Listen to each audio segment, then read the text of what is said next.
o Marcel Meyer. Marcel é engenheiro da cadeia logística pelo INP, em Grenoble, na França, engenheiro de produção pela URGS e certificado APIC-CEPIM. Possui quase 15 anos de experiência em atividades de consultoria relacionadas à gestão da produção, Lean Manufacturing e sistemas APS, inclusive em projetos internacionais e premiados. Atualmente é CEO da NEL, a maior implantadora de soluções APS da América Latina. Muito obrigada por estar aqui conosco. Boa tarde. Muito obrigado, boa tarde. Boa tarde a todos, tudo bem? Como estão? Tranquilo?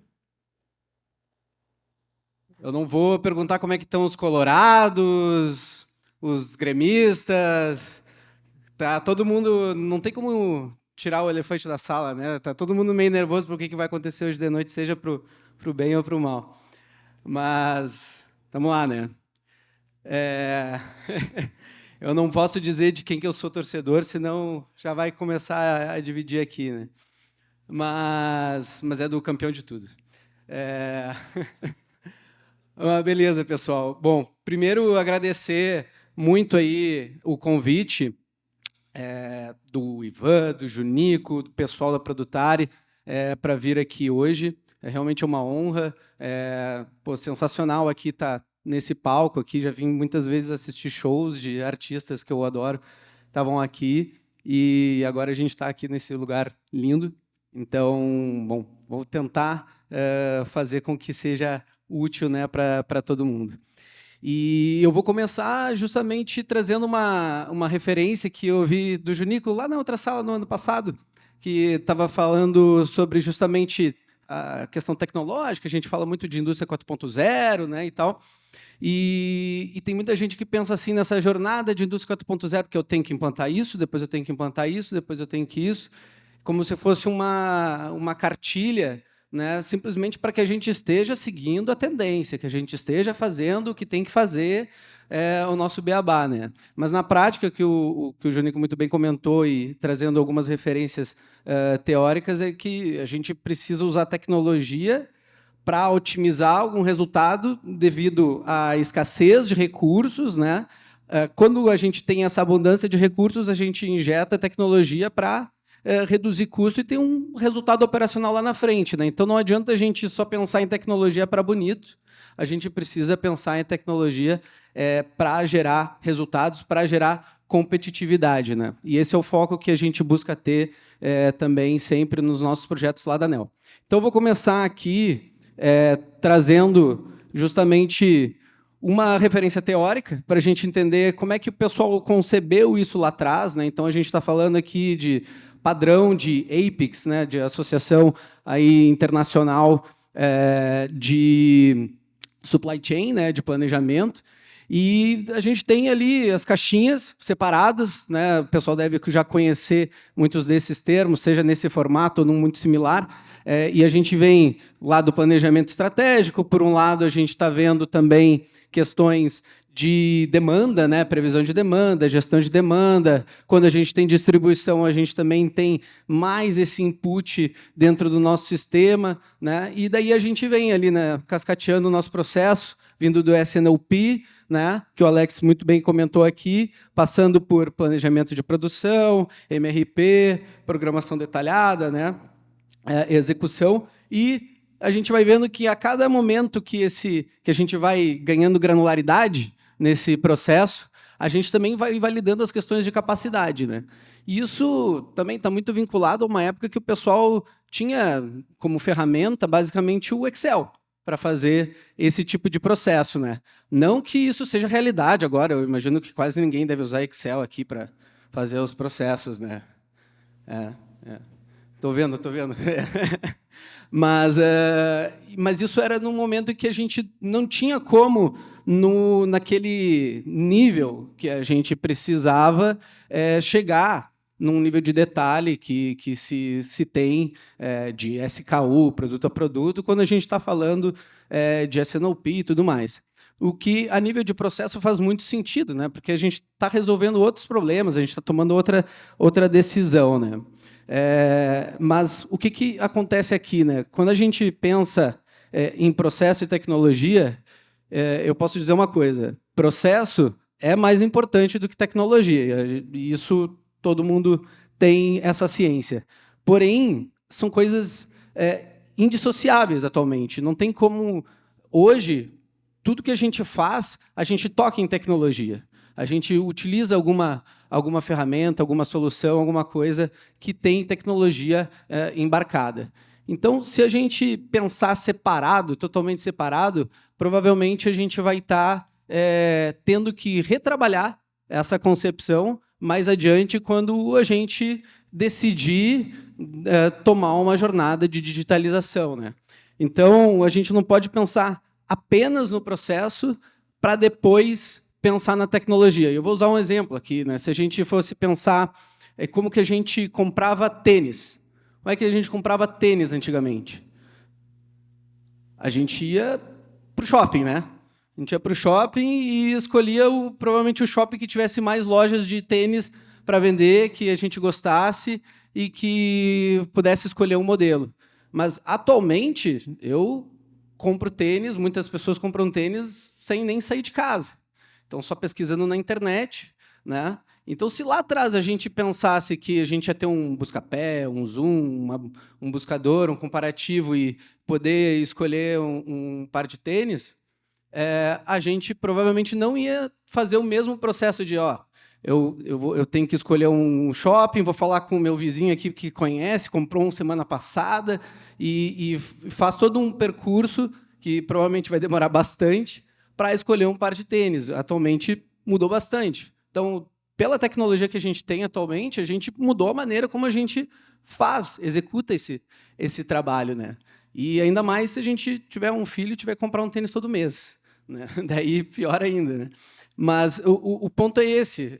E eu acho que se eu pudesse deixar uma mensagem aqui, agora eu vou falar de um exemplo, seria justamente esse, assim.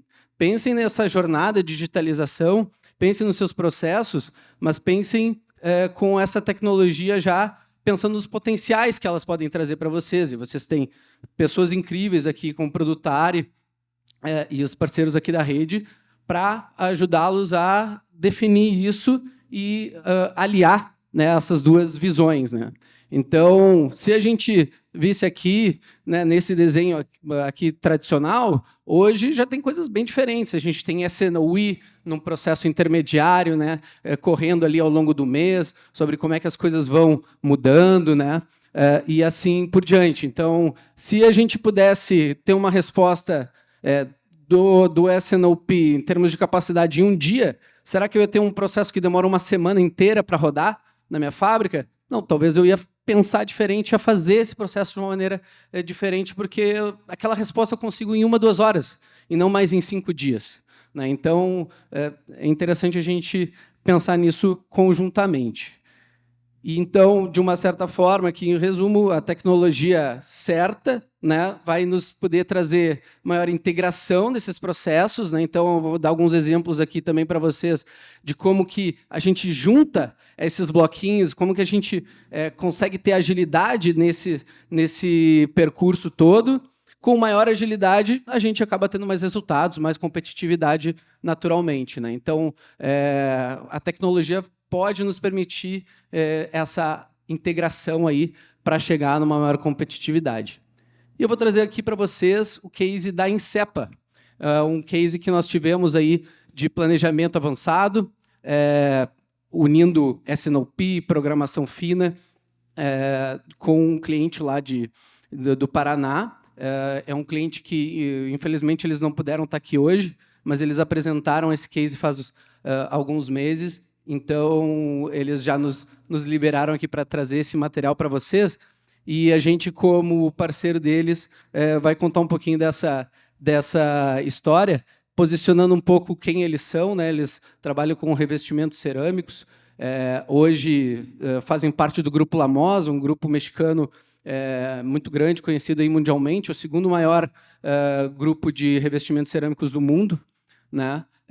E tem uma capacidade, né, monstruosa aí, com fábricas aí, em diversos países. No Brasil, eles têm 4 plantas. Essas 4 plantas aqui produzem quase 3 mil produtos acabados, mais de 25 milhões de metros quadrados aí de revestimento cerâmico. Então, e são produtos bem diferenciados, não é qualquer tipo de piso, então tem bastante variedade, né, e uma questão de qualidade diferenciada.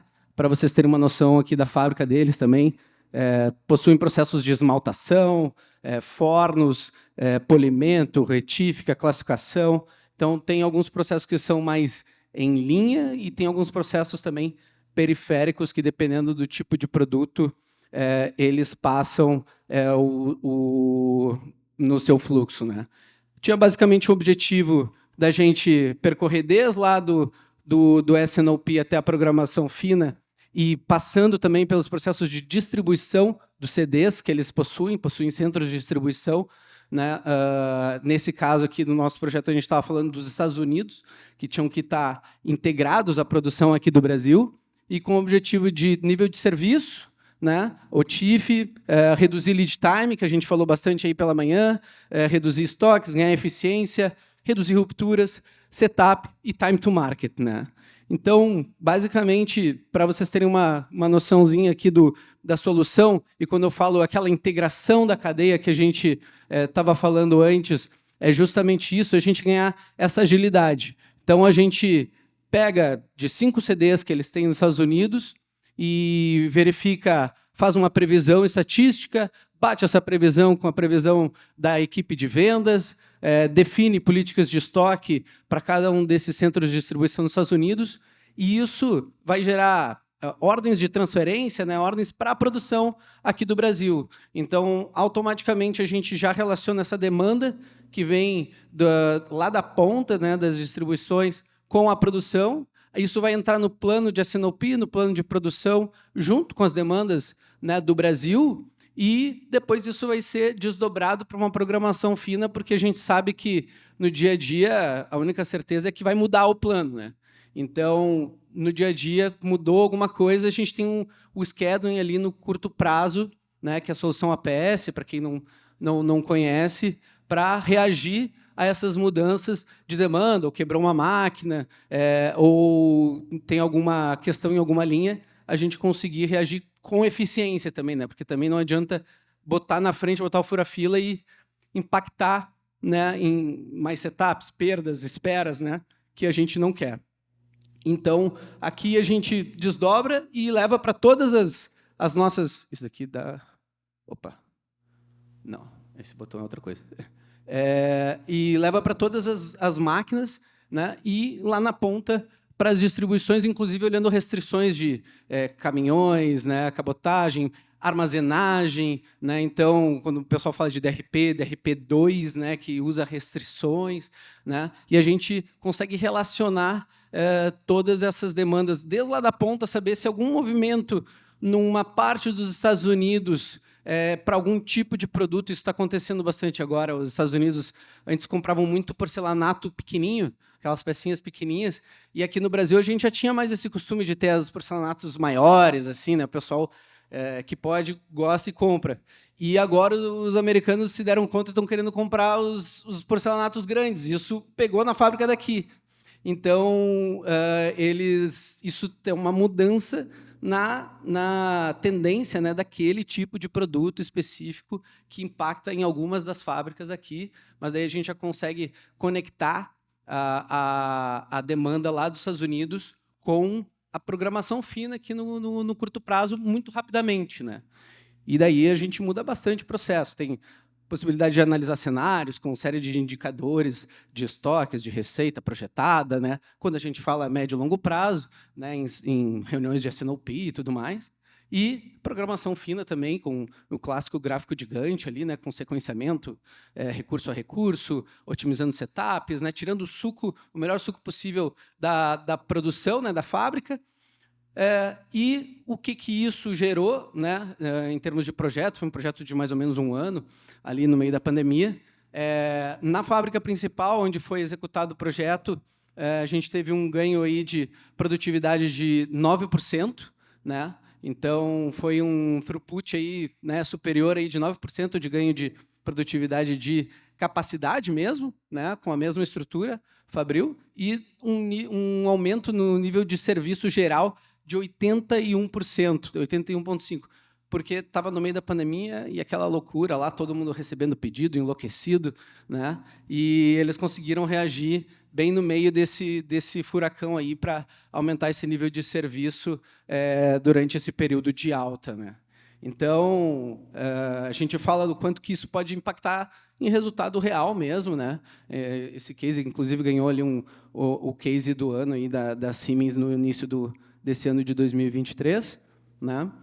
E agora eu vou, para fechar, alguns outros benefícios intangíveis, né, de redução do esforço, de processos operacionais. E aqui está uma coisa interessante, né? Às vezes isso não está no cálculo de ROI de quem vai aprovar o projeto, mas isso é importante. A gente vai mudar a maneira como a pessoa vai trabalhar. A gente vai deixar o trabalho das pessoas do PCP, das pessoas de supply, mais nobre, né? E vamos deixar a parte mais operacional, mais mecânica, né, para a máquina, né?